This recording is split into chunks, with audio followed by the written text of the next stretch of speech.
പത്തനംതിട്ട കോഴഞ്ചേരി ജില്ലാ ആശുപത്രിയിൽ കുത്തിവയ്പ്പിനിടെ ശരീരത്തിൽ സൂചിയുടെ ഭാഗം കുടുങ്ങിയതിൽ ഡിഎംഒയുടെ റിപ്പോർട്ട് തള്ളി ആരോഗ്യമന്ത്രി കെ മുരളീധരൻ നിലപാട് സ്വാഗതം ചെയ്ത് അനാസ്ഥക്കിരയായ വത്സല. സർക്കാർ അർഹമായ നഷ്ടപരിഹാരം നൽകണമെന്നാണ് വത്സലയുടെ ആവശ്യം. 24-നോടാണ് വത്സലയുടെ ഈ പ്രതികരണം. ആരോഗ്യമന്ത്രി ഡിഎംഒയുടെ റിപ്പോർട്ട് തള്ളിയെന്നും പറഞ്ഞ് വാർത്ത ഞാനും കണ്ടായിരുന്നു. മന്ത്രി അങ്ങനെ ഒരു പുതിയ കാര്യം സ്വീകരിച്ചതിൽ എനിക്ക് സന്തോഷമുണ്ട്. മറ്റെന്താ, എനിക്ക് നഷ്ടപരിഹാരം കിട്ടണം. ഇനിയിപ്പോൾ അങ്ങനെ ന്യായമായിട്ട് ഇത് സൂചി എടുത്ത് കളഞ്ഞ് നമ്മളെ ഇനിയും ജീവിക്കാൻ അനുവദിക്കണമെന്നും പറഞ്ഞ് നമ്മൾ MLA-യോടും ആവശ്യപ്പെട്ടത്. പക്ഷേ ഇപ്പോൾ റിപ്പോർട്ടുകളൊക്കെ തിരുത്തി സത്യസന്ധമായ കാര്യം തിരുത്തിക്കൊണ്ടൊന്നും നമ്മൾ ഗവൺമെൻറ്റിനെ എന്തോ ചെയ്യാൻ ഒരുങ്ങുന്ന പോലെയല്ലേ അവരിപ്പം വന്നിരിക്കുന്നത്. സൂചി ഒടിഞ്ഞ സൂചിയുടെ ഭാഗം അകത്തായിരുന്നു എന്നുള്ളതാണ്. അതിനെതിരെ ഈ പറഞ്ഞ അന്വേഷണ റിപ്പോർട്ട് ഹാജരാക്കാൻ മന്ത്രി പറഞ്ഞു. അന്വേഷണ റിപ്പോർട്ട് ഹാജരാക്കി. പതിവ് പോലെ തന്നെയാണ് സിസ്റ്റത്തെ സംരക്ഷിക്കുന്ന റിപ്പോർട്ടുകൾ മാത്രമാണ് ഇക്കാലം അത്രയും. നേരത്തെ കെ മുരളീധരൻ പറഞ്ഞത് ഈ പോയ സർക്കാരിൻ്റെ കാലത്ത് ആവശ്യപ്പെട്ട റിപ്പോർട്ടുകൾ കാര്യമായ നടപടി ഉണ്ടായിട്ടില്ല എന്നുള്ളത് തന്നെയാണ് കൃത്യമായി പറഞ്ഞത്. അപ്പോൾ ആ റിപ്പോർട്ട് എന്തായാലും അതുപോലെ സിസ്റ്റം സംരക്ഷിക്കാൻ കൊണ്ടുവന്ന റിപ്പോർട്ട് ആരോഗ്യമന്ത്രി അതിൽ അവിശ്വാസം രേഖപ്പെടുത്തുകയും കൂടുതൽ അന്വേഷണങ്ങൾക്ക് DMEക്ക് നിർദ്ദേശം നൽകുകയും ചെയ്ത വാർത്തയൊക്കെ നമ്മൾ ഇന്നലെ കണ്ടതാണ്. അതിൽ സ്വാഗതം ചെയ്യുകയാണ് അനാസ്ഥക്കിരയായ വത്സല.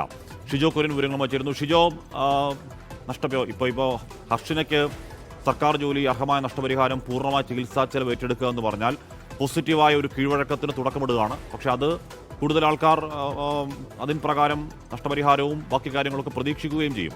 അതിന്റെ ഭാഗമായി തന്നെയല്ലേ വത്സലയുടെ പ്രതികരണം? ഷിജോ, ഒരുപക്ഷെ നമ്മൾ അതിനെ അങ്ങനെ തന്നെ വേണം കാണാനായിട്ട്. നഷ്ടപരിഹാരം വേണമെന്നുള്ളതാണ് നിലവിൽ കോഴഞ്ചേരി ജില്ലാ ആശുപത്രിയിൽ ചികിത്സാ പിഴവിന് ഇരയായിട്ടുള്ള ആറന്മുള സ്വദേശി 62 വയസ്സുകാരിയായിട്ടുള്ള വത്സലയുടെ ആവശ്യം. വത്സലയുടെ ശരീരത്തിൽ കുത്തിവെച്ച സൂചി, ഇഞ്ചക്ഷൻ ഉപയോഗിക്കുന്ന സൂചി തന്നെയാണ് എന്നുള്ളത് DMOയുടെ നേതൃത്വത്തിൽ നടത്തിയ പരിശോധനയിൽ കണ്ടെത്തിയിട്ടുണ്ട്. പക്ഷേ അപ്പോഴും അത് കോഴഞ്ചേരി ജില്ലാ ആശുപത്രിയിൽ നിന്ന് എടുത്ത കുത്തിവെപ്പിന് ഭാഗമായിട്ട് ശരീരത്തിലേക്ക് കയറിയ സൂചിയാണോ എന്നതിനകത്ത് DMO സമർപ്പിച്ച റിപ്പോർട്ടിനകത്ത് കൃത്യമായിട്ടുള്ള ഒരു വ്യക്തത വരുത്തിയിട്ടില്ല. അത് മാത്രവുമല്ല, ആശുപത്രിയിലെ ഡോക്ടർമാർക്കോ നഴ്സുമാർക്കോ ഇതിനകത്ത് എന്തെങ്കിലും തരത്തിലുള്ള വീഴ്ചയുണ്ടായി എന്നുള്ള പരാമർശം പോലും DMO ആരോഗ്യമന്ത്രി കെ മുരളീധരൻ സമർപ്പിച്ച റിപ്പോർട്ടിലില്ല. അതുകൊണ്ടുകൂടിയാണ് ആരോഗ്യമന്ത്രി കെ മുരളീധരൻ DMO സമർപ്പിച്ച റിപ്പോർട്ട് തള്ളുകയും അതിനകത്ത് വളരെ വിശദമായിട്ടുള്ള ഒരു പരിശോധന നടത്തുകയും വേണം എന്നുള്ള കാര്യം ആവശ്യപ്പെട്ടത്. അത് മാത്രവുമല്ല, ഈ പറയുന്ന വത്സലയുടെ ശരീരത്തിൽ കുടുങ്ങിയ സൂചി, ഈ പറയുന്ന അതിൻ്റെ ഒരു ഭാഗം മാത്രമാണ് പുറത്തെടുത്തത്. ഒരു ഭാഗം ഇപ്പോഴും വത്സലയുടെ ശരീരത്തിനകത്തുണ്ട്. അപ്പോൾ ഈ പുറത്തെടുത്ത സൂചിയെ ശാസ്ത്രീയ പരിശോധനയ്ക്ക് പോലും വിധേയമാക്കാതെയാണ് ഈ റിപ്പോർട്ട് സമർപ്പിച്ചത്. അപ്പോൾ ഈ സൂചി കുത്തിവയ്പ്പിന് ഉപയോഗിക്കുന്നതാണോ അതല്ലെങ്കിൽ മറ്റെന്തെങ്കിലും ആവശ്യത്തിന് ഉപയോഗിക്കുന്നതാണോ എന്നുള്ള കാര്യങ്ങൾ പോലും വളരെ ശാസ്ത്രീയമായിട്ട് പരിശോധിച്ച് കണ്ടെത്തേണ്ടതാണ്. അത് കണ്ടെത്തുക പോലും ചെയ്യാതെയാണ് നിലവിൽ DMO ആരോഗ്യമന്ത്രി കെ മുരളീധരന് റിപ്പോർട്ട് സമർപ്പിച്ചിരിക്കുന്നത്. ആ റിപ്പോർട്ട് മന്ത്രി തള്ളിയതിനെ വത്സല പൂർണ്ണമായിട്ട് സ്വാഗതം ചെയ്യുകയാണ്. അങ്ങനൊരു തീരുമാനം ആരോഗ്യമന്ത്രി സ്വീകരിച്ചത് അങ്ങേയറ്റം ഏറ്റവും നല്ല കാര്യമായിട്ട് വത്സല പറയുന്നുണ്ട്. ഒപ്പം തന്നെ തനിക്കെതിരെ ഈ പറയുന്ന അനാസ്ഥയ്ക്ക് തന്നെ വഴി അല്ലെങ്കിൽ തനിക്ക് ഈ പറയുന്ന ചികിത്സാ പിഴവ് വരുത്താനിടയാക്കിയ ആളുകൾക്കെതിരെ കടുത്ത നടപടി സ്വീകരിക്കണം എന്നുള്ള ആവശ്യം കൂടി വത്സല ഉന്നയിക്കുന്നുണ്ട്.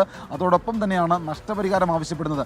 ഏതാണ്ട് 2 വർഷത്തോളമായി വത്സല ഈ പറയുന്ന വേദന സഹിച്ച് കഴിയുകയാണ്. ഇക്കഴിഞ്ഞ 19-ാം തീയതി മാത്രമാണ് ശരീരത്തിനകത്ത് സൂചി ഉണ്ട് എന്നുള്ളത് തിരിച്ചറിഞ്ഞത്. ആദ്യഘട്ടത്തിൽ ഇതൊരു ഇഞ്ചക്ഷൻ ചെയ്തതിൻ്റെ കല്ലിപ്പ് മാത്രമായിരിക്കും എന്നുള്ളതാണ് വത്സല കരുതിയിരുന്നത്. എന്തായാലും ഇതിനകത്ത് നഷ്ടപരിഹാരം ആവശ്യപ്പെട്ടുകൊണ്ടാണ് വത്സല നിലവിൽ രംഗത്ത് വന്നിരിക്കുന്നത്. അതിന് സർക്കാരിൻ്റെ ഭാഗത്ത് നിന്ന് ഇടപെടൽ ഉണ്ടാകണം എന്നുള്ള കാര്യങ്ങൾ കൂടി വത്സല ഇന്ന് രാവിലെ 24-നോട് പറയുകയും ചെയ്തിട്ടുണ്ട്. ഹാഷ്മി, ചികിത്സാ പിഴവിന്റെ ഭാഗമായി ഇത്തരം ഉപകരണങ്ങൾ ശരീരത്തിനകത്ത് സൂക്ഷിക്കേണ്ടി വരുന്നവർ, അതിന്റെ വേദന അനുഭവിക്കേണ്ടി വരുന്നവർ, അതിന്റെ മാരക പ്രത്യാഘാതം അനുഭവിക്കേണ്ടി വരുന്നവർ അവരുടെ കുറ്റം കൊണ്ടല്ല.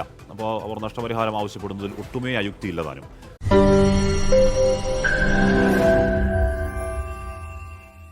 ലോകത്തെവിടെയായാലും ഏത് സമയത്തും 24 വാർത്തകളും ഓഗ്മെന്റഡ് റിയാലിറ്റി പാക്കേജുകളും എക്സ്പ്ലെയിനറുകളും വിശദമായി കാണാൻ ഞങ്ങളുടെ YouTube ചാനൽ നിങ്ങൾക്ക് സബ്സ്ക്രൈബ് ചെയ്യാം.